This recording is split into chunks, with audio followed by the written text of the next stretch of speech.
Welcome back, everybody. Hope everybody's having a good night tonight. I got some some cards to sort, not some chords to sort. So I figured we'd have a talk about all the goings-ons in the Magic world at the moment. Looks like Ikoria has officially been postponed. Looks like it's not coming out until May 15th in the U.S. Obviously it's coming out earlier in other countries, which is kind of rude, but you know, it is what it is.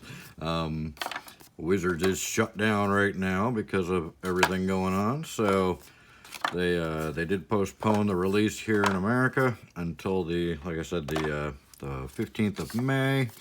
I'm sure everybody's aware of that already, but in case not, now you know. So that's kind of, you know, understandable news, but kind of disappointing at the same time because, you know, I mean, right now I think the more that we can try to keep things normal, the better, you know, but then at the same time, it's, you know, a lot of people can't get out to the LGSs to do the pre-release and stuff, and I think they're hoping that maybe by next month, things will calm down a little bit, and LGSs may be back to at least operating on a small scale to where they can host them. And of course, there's always the chance they could push it back even further, which, you know, disappointing because I'm really looking forward to the Ikoria set. I have a feeling it's going to have some really, really cool stuff in it.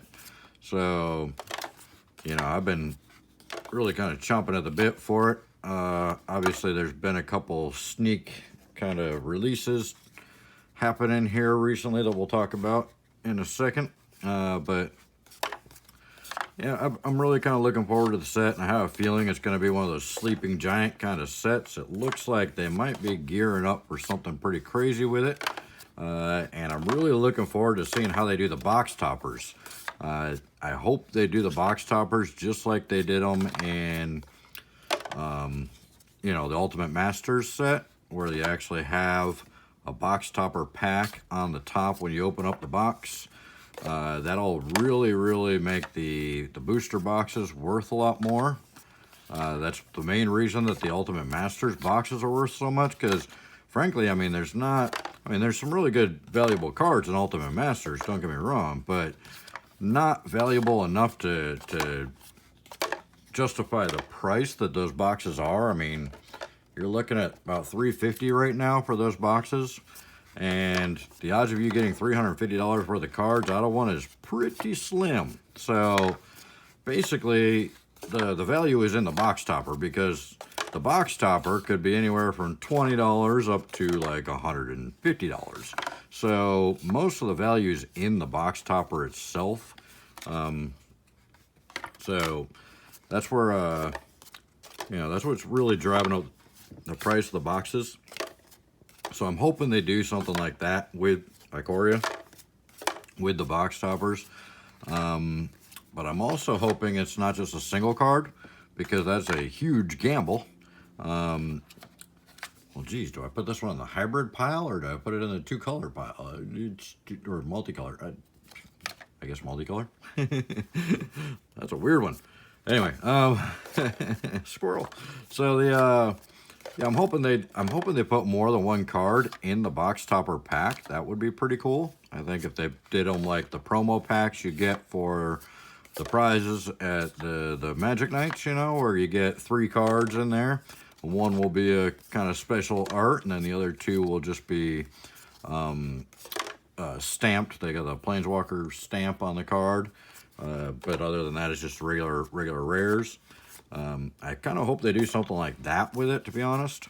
I think that would be the best way to go with it, but that's just my personal opinion. You guys can let me know in the comments what you think of the box toppers are going to be, or what you hope they are. But that's kind of my opinion on the box toppers. Obviously, there's a leak going around of a photo from Brazil that shows some of the Ikoria box toppers as actual Godzilla cards. Now, while I think that would be really awesome if they brought Godzilla into the game in Ikoria, I mean, it is the lair of behemoths, for Christ's sake. I mean, it makes sense. But and it is Hasbro. Hasbro does have Godzilla licensing because they've already released Godzilla toys and Godzilla licensed games. I think they have a Godzilla Monopoly and stuff, so they do have the ability to license Godzilla for the game, so it is possible, but it's kind of unlikely that those pictures are real because of the fact that there's a fighter jet in one of them. And I don't really see Wizards putting fighter jet vehicles in the game. I mean, it's possible they could, but I think it's kind of unlikely. So I have a feeling that's probably fake pictures, but I don't know. Let me know in the comments if you think it's real, if you think it's legit. I'm not saying that it's impossible for Godzilla to be in Magic. It's totally possible. I mean, he's a mythology being, and Magic's all about mythology, so yeah, it's totally possible they could bring him in. Like I said, Hasbro has the licensing set up to where they could, I'm sure, use Godzilla. I'm sure it wouldn't be a big deal, and probably the movie companies would actually encourage it because it would be free advertising for the movies, and you know, cross advertising is always a good thing for companies. But who knows? Who knows if if it's real or not? But I'm gonna probably side with that being completely fake, and you know, because one, you know, it's kind of unlikely. Two, the F-16 in the photos a little bit or in the artwork's a little bit peculiar, and then also the fact that Brazil is not usually at the top of the list to get early release. In fact, from what I hear, they're one of the last countries to get the products from Magic when they release them. Something about their customs down there or something. I don't know. I don't know anybody in Brazil. That's just what I've seen people talking about. But anyways, I can't say one way or another whether there's gonna be Godzilla or not, or if those cards are real or not. I hope they're real because that would be awesome. But you know, I'm gonna err on the side of saying probably not. But anyways, enough about that. So as far as the situation's going with Wizards and with the shutdown, in case you didn't know, Secret Lair is completely shut down right now. They are not shipping out Secret Lairs, which there's a lot of people out there that are already way past due on getting their Secret Lairs from even the Theros one. I believe a lot of people are still waiting on, and it looks like you're going to be waiting a lot longer for those. Secret Lairs kind of, you know, they decided to shut it down, so they're not shipping any Secret Lairs. They're not making any Secret Lairs as far as I know right now. According to what Wizards has said, they've completely shut the Secret Lair production and everything down right now. So who knows if that's going to push back the Secret Lair Fetchlands or not. I really don't care either way because I'm not ordering any, because I'm not paying Wizards secondary market prices for cards, especially when I already own most of the original Fetchlands anyway. But I don't recommend it for anybody. I think $165 starting point, which, considering they're only going to give up to 10 to the LGSs, odds are the LGSs are going to sell for a lot more than that. I have a feeling they're going to be around the $250 range probably at most places, unless you've got a really honest LGS in your neighborhood. Then most likely they're going to be a lot more than that because there's so few of them being shipped out. Now, they did say that they are printing actually more of the Fetchlands than any of the other Secret Lairs. So there's just a lot of WPN stores, so that 10 per store may seem low, but they said technically they're printing more Fetchlands than Secret Lairs than they have of any of the other Secret Lairs. So we'll see what happens with that. The other big exciting news around that is that Wizards did say they will be printing Fetchlands again in 2020. So they are going to reprint Fetchlands in another way later this year. They've printed the enemy Fetchlands and the Secret Lairs. So I see one of two possible ways they're going to reprint the Fetchlands, because they did say that they can't reprint Fetchlands in a standard legal set. They believe that the Fetchlands just don't create good gameplay for drafting and stuff like that, which I see their point. They don't want people spending the whole night shuffling their decks in drafts. So it does make sense the way that they put it like that. It just doesn't make for fluent gameplay. It slows down the games at draft nights and Friday Night Magics, because you will end up spending half the night shuffling your deck trying to, search for lands. So I understand that in that aspect, and also because it would make it to where people were probably spending a lot more energy to rare draft, because obviously even if they reprinted the Fetchlands to infinity, they're still such an important part of the game for a lot of the formats that if you pull a Fetchland, you're going to take it. You're not going to pass it. I mean, you're gonna rare draft the Fetchland every single time. I mean, you'd be stupid not to, right? Even if it's not colors you're playing with in your deck, you'd be stupid not to take it and just hose yourself that turn for that pack, I mean, they're not going to get past. Anybody that passes a Fetchland, obviously it'd be their first night playing Magic if they passed a Fetchland, because that would be kind of dumb.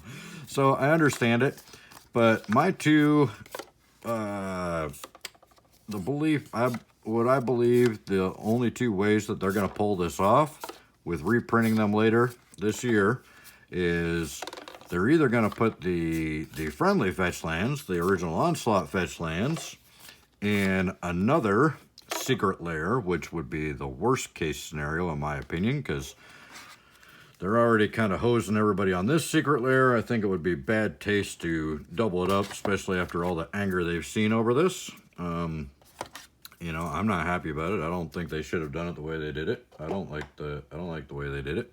So I think it would be poor taste to do it again with the other Fetchlands. But that is one possible route they could take. However, I'm more liable to believe that I think they're going to do it in Modern Horizons 2.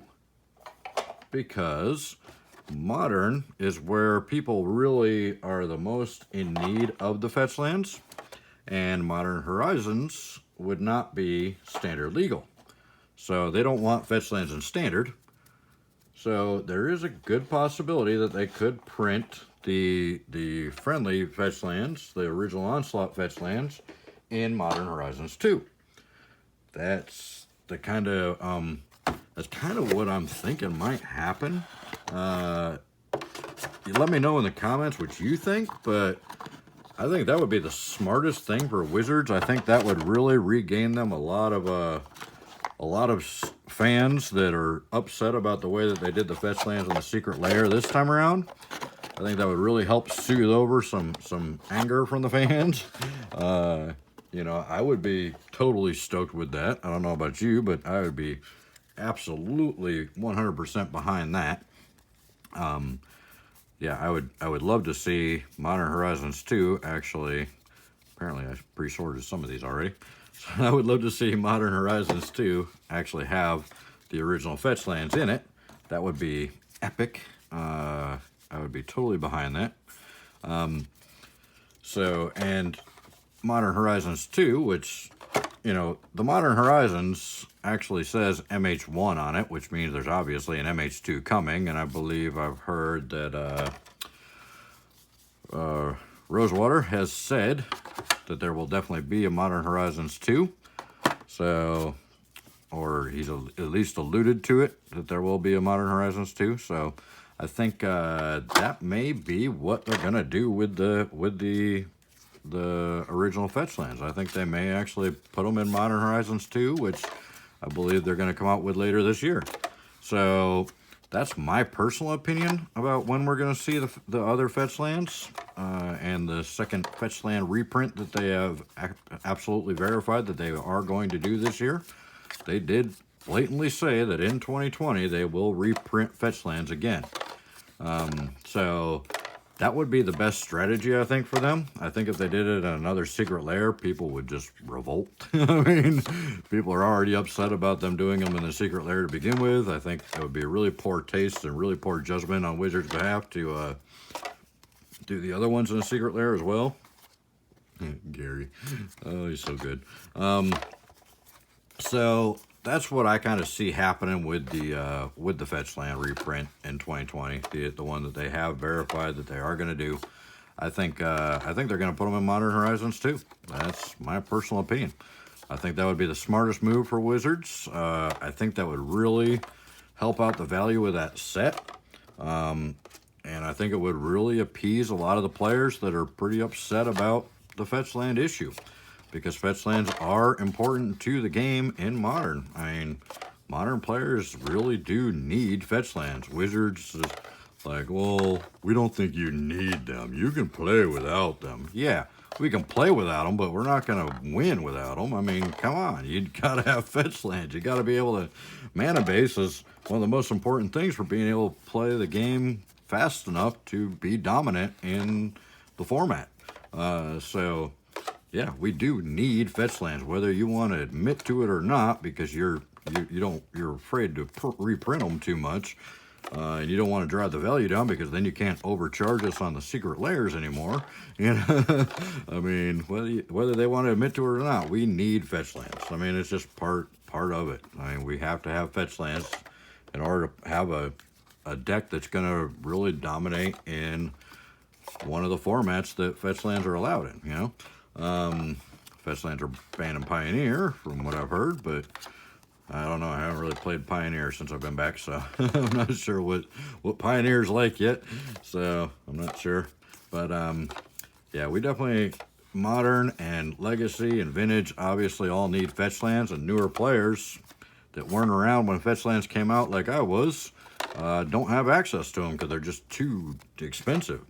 I mean, when you look at all these, you know, decks you can buy on TCG Player, Goldfish, or wherever they sell the whole deck list, you can buy the whole deck for different deck archetypes. You know, oops, that's not the right pile. They, you know, if you take out the mana base from those decks, the price of the deck drops like 75%. You know, I mean the Fetchlands and stuff like that are really where the big money is at in most of these deck archetypes. So, I'm not against Wizards printing them so many times that it drops the value down to nothing on them. I'd rather see them be worth a lot less because they're printed so much, and actually see players have access to them, so players can be competitive that can't normally afford to buy what the Fetchlands are at right now. You know, your average player can't really afford to buy Fetchlands as they sit at the moment. So even though I'm, you know, an old school player, and I'm never really been huge on the reprints because I do kind of like the original cards better. You know, I want players to be competitive. I want players that don't have deep pockets to still have a chance at playing the game competitively. I think that's one of the most important parts of the game, is that it should come down to your deck building and playing skills. It shouldn't come down to your wallet, you know. And Fetchlands are that great divide where right now it does come down to the wallet. You know, it's not a matter of playing skill when somebody without Fetchlands is playing against somebody with Fetchlands and they just can't get out fast enough to compete, you know. So that's my opinion on that. I think, honestly, the best move they could do would be to put the Fetchlands in Modern Horizons 2, and I see that as being the most likely strategy for them. It would be the least amount of backlash. In fact, I think Wizards will get praised for doing that. And, you know, Modern Horizons 1 had the snow-covered lands, so odds are Modern Horizon 2 is going to need some other type of, you know, cool mana base to differentiate it from Modern Horizons 1. I don't think they're going to redo the Snowland thing again. I think odds are we're going to see Fetchlands on Modern Horizons 2.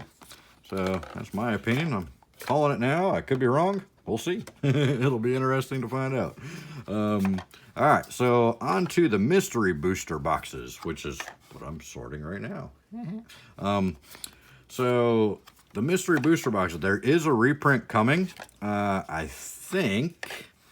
I'm hoping that I believe that Wizards already has the reprint done, and they're just, I'm not sure when they're going to ship it out, but I believe they've already got it done, and it's either already on the way to the distributors, or maybe the distributors already have it. They're just waiting for some kind of release date or something. I don't know. I'm not sure. I hope it comes out soon because these boxes are fun.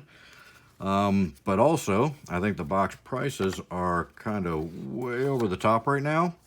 And the reprint's going to take care of that because wotc announced the other day that they are not only going to send the reprints to the WPN stores, but they've decided they are actually going to give the WPN stores, your local LGSs, the boxes for free. They are actually going to give all the boxes, all the mystery booster boxes in the reprint to the stores at no charge. That's what they said. I don't know how logistically they're going to pull that off. I don't know what's going to go on with the distributors, how the distributors are going to get paid in that respect, or if wotc's just going to send them out to the LGSs themselves. I have no idea. All I know is that they announced that they are going to, and this is officially on their website, they are going to give the mystery booster boxes to the LGSs at no charge in an effort to help the LGSs stay in business during this time, because all the LGSs are pretty much closed. You know, and these are small businesses that can't handle going a month without income. They will fold. They don't have the overhead. LGSs are not, it's not a big money business. I mean, I know a lot of people, even a lot of people comment on my stuff that say, you know, their LGS overcharges an arm and a leg for boxes and stuff like that, and you know, they sell the promo packs and whatnot, which, you know, selling the promo packs, that's shady. I don't think they should be doing that. But, you know, when you see an LGS charging $100 for a booster box and you can see them for less than that on eBay, one, you're probably not seeing them for less than that. You're probably seeing Spanish or Japanese or simplified Chinese boxes for less than that. You're not seeing actual English boxes for less than that, because I don't see English boxes for much less than what my LGS sells them for. My LGS typically charges about $100 a box for the for your typical booster boxes, and you know, if you buy a bunch of them, he'll usually knock them down to like $95 for you. You know, and I don't really see them selling for much less than that shipped a lot of the time. Like right now, you can get them for a little bit less than that. I've seen them for about the 85 to 90 range on the current sets right now, because obviously people are just trying to get any kind of income they can because their stores are closed. But, you know, your LGS usually doesn't make a lot of money on booster boxes. Everybody thinks they do. You know, they're like, oh, $100. They probably only pay $60 for them. Now, most LGSs pay about $75 to $80 for a box. Some LGSs that are smaller pay more like $85 to $90 for a box. So, you know, if you think about it, they're only making $10 to $20 on a box of cards, and I mean, that's not a lot when at the end of the day, that's very, very small. You know, I run a musical instrument store, and if we only made $20 on a $100 product, I wouldn't even carry that product, because that'd be a loss leader. I mean, we give somebody a veteran's discount or something like that, and we just lost any kind of profit we would have made on that if we only made what we call 20 points on it. So yeah, as somebody that runs a retail store, I can tell you, if you know, you're buying stuff for $80 and selling it for $100, you're not doing very well on your bottom line. It's not pretty. That is a terrible, terrible rate of return on your investments. So, you know, I mean, I understand, you know, I don't want to overpay for products either, but I do try to buy as many boxes as I can from my LGSs. I don't want them to go out of business, because I really like playing Paper Magic locally. And I think it's amazing that wotc's actually going to write off an entire product line just to help out local game stores. We've all been kind of wondering if they were done with local game stores and just like, you know, pretending to support them until they were all gone, and then they could just take over everything for themselves and sell direct to the customer. But this is really showing that they actually still care about the LGSs. I'm really proud of wotc for doing this. I think it's huge that they're actually going to do that, they're going to, because I mean, it costs them money to print these cards. It costs them money to ship them. It costs them a lot of money to make pallets and pallets and pallets of these mystery boxes, especially as big as this card set is. I mean, this has got to be one of the most expensive sets they've ever done cost-wise to them, because there's so many cards, you know.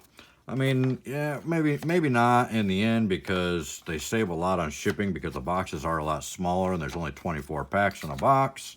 But I mean, it's still, this is a huge set, so I'm sure it's not cheap for them to print it all and to get it all shipped and everything. So especially when a lot of the cards are made in Japan and Belgium and stuff, you know, not a lot of them are made in the US anymore. So I think it's huge. I mean, really huge of them to actually give the boxes to the LGSs for free. Now, all you guys thinking, oh wow, the LGSs are getting them for free, that means they'll be able to sell them to me for 20 bucks. Don't try and do that. That's not what the point of it is. The point is to try and keep the LGSs in business. Now, the reason I'm telling everybody this is because, you know, I don't want you buying the mystery boxes now, because they are a little bit overpriced, I feel, at the $150. Not that you're not, I mean, technically they're underpriced because you are going to get more than $150 worth of cards out of them, even though the card values are plummeted to nothing right now. You're still going to get $150 pretty much out of every box. I've opened 6 of the worst boxes possible on my channel. I got a just terrible case overall. And all of them are still over $150 worth of value in the box, you know. And I only paid $100 for them at my local LGS because I pre-ordered them before everybody started opening them, finding out how much value was in them, and the prices skyrocketed. But I'm thinking that most likely the boxes are going to go back to that $100 range like they were the first time around. You know, if you got them really early, you probably got them for around 100. If you got them pretty close to release date, you probably paid about 110 for them. And that 100 to 110 range, 100% worth it on these mystery boosters. So don't hit up your game store and go, I know you got these boxes for free, you should sell them to me for 50 bucks. The game store's not going to be in business if you do that. The whole point of wotc doing this is to help the game stores make some income during this period when they are really, really going to be hurting and struggling. The data's saying that about 30 to 50% of the LGSs, depending on how much longer this whole lockdown lasts, 30 to 50% of your LGSs, and depending on what state they're in, will probably not be able to reopen. They're probably gone. They're probably done for. And that's just terrible. That's horrible, horrible news for the whole game in general. Now, yes, obviously that does leave room for new entrepreneurs to start up new LGSs after all the dust settles. But, you know, will they? And will they be as honest or more honest or less honest than your current LGS, you know? I mean, so I always think what you know is better than the unknown, you know? The grass may not be always greener on the other side, you know what I mean? So if your LGS is a decent store, and even if you think they overcharge a little bit, you know, as long as they're pretty much honest. I mean, if you got an LGS that's selling promo packs, then, you know, whatever. If they go out of business, they go out of business. You know? They shouldn't have been shady. But, you know, if you got an LGS that's at least, like, semi-honest, you know, they give you the promo packs when you play in the tournaments, and they don't overcharge you too much, you know, then they're just trying to, you know, keep their business afloat and trying to sell stuff for what they need to survive. Then, you know, try to support them as much as you can right now. You know, call them up, see if there's anything you can do, see if you can pre-order some stuff from them, get them some money in their pockets so they can make it through this, because a lot of them aren't going to, and that's a terrible thought. Without LGSs, you know, new players don't have a place to get into the game. You know, new players don't have a place to go and keep playing.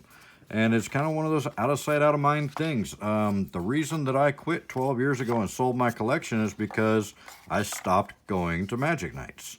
You know, I had a girlfriend at the time that I was working a lot, and she was, you know, wanting a lot of my time. And when well, I'm going to Magic night, she'd be like, oh, do you have to go tonight? Why don't you skip tonight? You know, wanted me to stay home and hang out with her, you know. So I got to where I missed a night, and then I missed 2 nights, or 2 weeks, and then I missed another week, and then before I knew it, I didn't even realize that it had been months since I'd gone, and I was like, well, I guess I'm not playing anymore, you know? And then I was like, well, I guess these cards sitting around collecting dust aren't doing me any good. Maybe I should sell them and pay some of these bills that are stacking up. And that's how I ended up losing a massive collection. I mean, my collection was enormous because I've been playing since the day Revised dropped.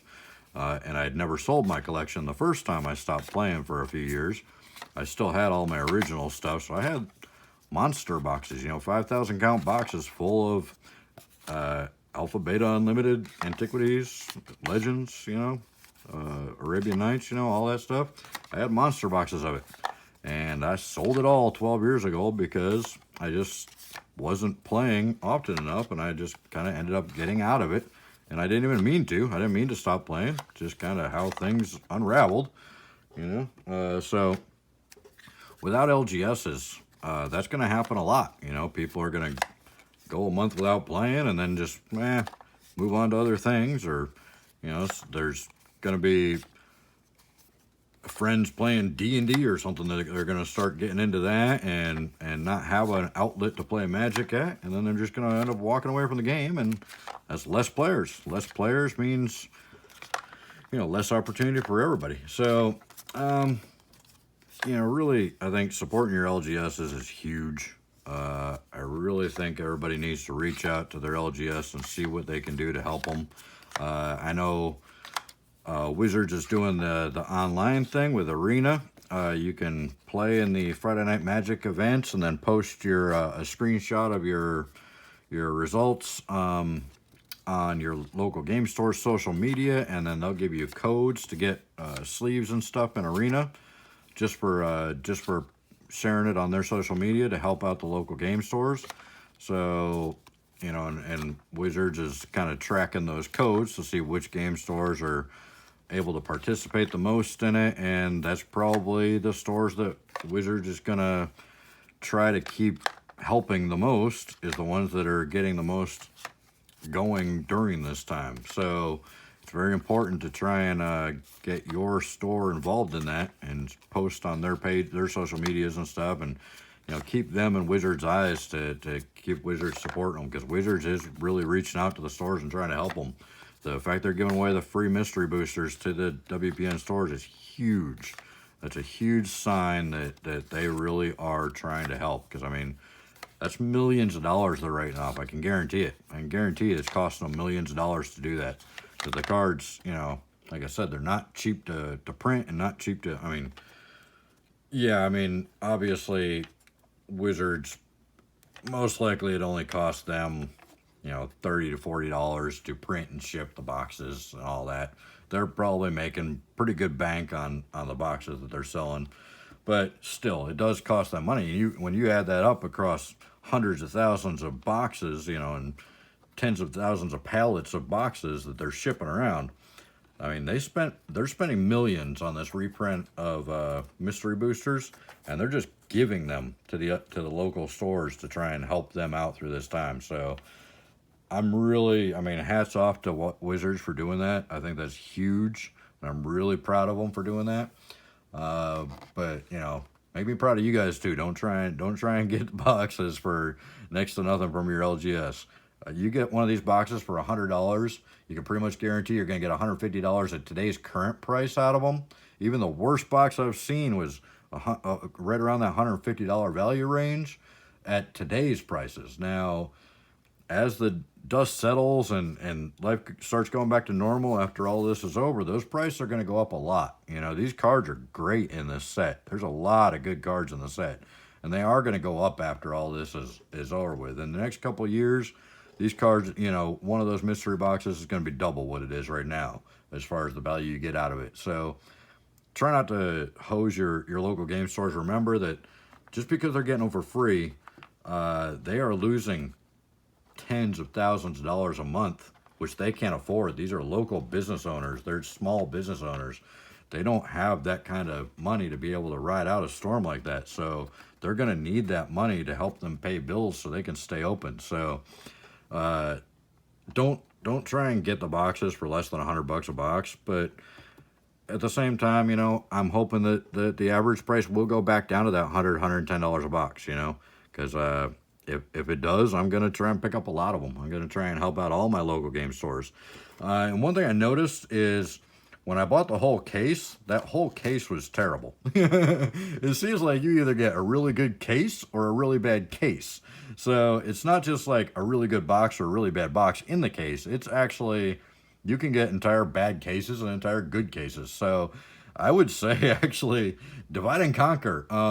Try and get a few boxes from each of your local game stores. Like if you can afford to buy, you know, 6 boxes, instead of buying all 6 from one of your LGSs, if you got a few LGSs in your area, say you got 3 LGSs like I do in my area, buy 2 boxes from each one. That way you're getting boxes from different cases, so you might have a better chance of getting good boxes. Because as we saw with my case, an entire case can be, you know, kind of poor. And then, as you've seen from other YouTubers who've opened a whole case and gotten mana crypts, and even sometimes 2 mana crypts in a box, in every single box, you know, I mean, you can get really good cases and really bad cases. So, you know, support multiple stores by getting a few boxes from each store instead of just trying to buy them all from one. Unless you only have one store, then, you know, get them all from one. You know, and just hope that the case you get is a good case. But that's kind of what I wanted to go over. I want to talk about the Ikoria being postponed, and the mystery booster boxes, and the secret lair shutdown, the Fetchland reprint. Like I said, I think it's going to be Modern Horizons 2, where they put the original Onslaught Fetchlands printed in it. I could be wrong, but that's what I'm going to hope for, because that would be my favorite scenario, because I really like Modern Horizons 1, so even though I wasn't around when it came out, I've just opened it recently. I'm really looking forward to Modern Horizons 2. I think it's going to be another good set. And if they put Fetchlands in it, it's going to be a great set. It'll be a huge set. I mean, look at Khans of Tarkir. I mean, what, $170, $180 a box for Khans of Tarkir just because it had the original Fetchlands in it. So, you know, that's kind of everything I wanted to go over, and I'm kind of at a point where I got to kind of reorganize things here. So I really appreciate you guys tuning in. Hopefully, if you stayed this long, I super appreciate it. I know some people just watch a few minutes and then turn it off. Hopefully, a few of you watch all the way to the end. And if you got anything in the comments you want to add to it, or if you think I'm right about the Fetchlands being a Modern Horizons 2, or, you know, let me know. And let me know if you hear anything about when the mystery boosters are going to end up dropping at the local game stores again, because I'm really looking forward to getting more of them, because they were so much fun the first time. Even though I didn't get a lot of value out of my boxes, I still got more value than I put into them, and they were so much fun to open because there's so many different cards from so many different sets. It's a blast. And they're great to draft, and my store ran out of them so fast that we only got to draft them for 1 week. So hopefully they'll end up with more this time around, and the dust will settle on all this chaos soon, and I'll actually be able to draft this a few times next time around. So anyways, let me know your opinions on everything, and if you think the Godzilla box toppers are real, I would love to see Godzilla and Ikoria, but not sure it's going to happen, but it would be pretty awesome if it did. But let me know your opinions on that, if you think those cards are photoshopped, or if you think they're real, or what. Let me know, and hopefully we'll see you in the next video. There's probably a couple suggestions in the corners for you to check out. You guys have a great night, and we'll talk to you again soon. Thanks, guys. Bye.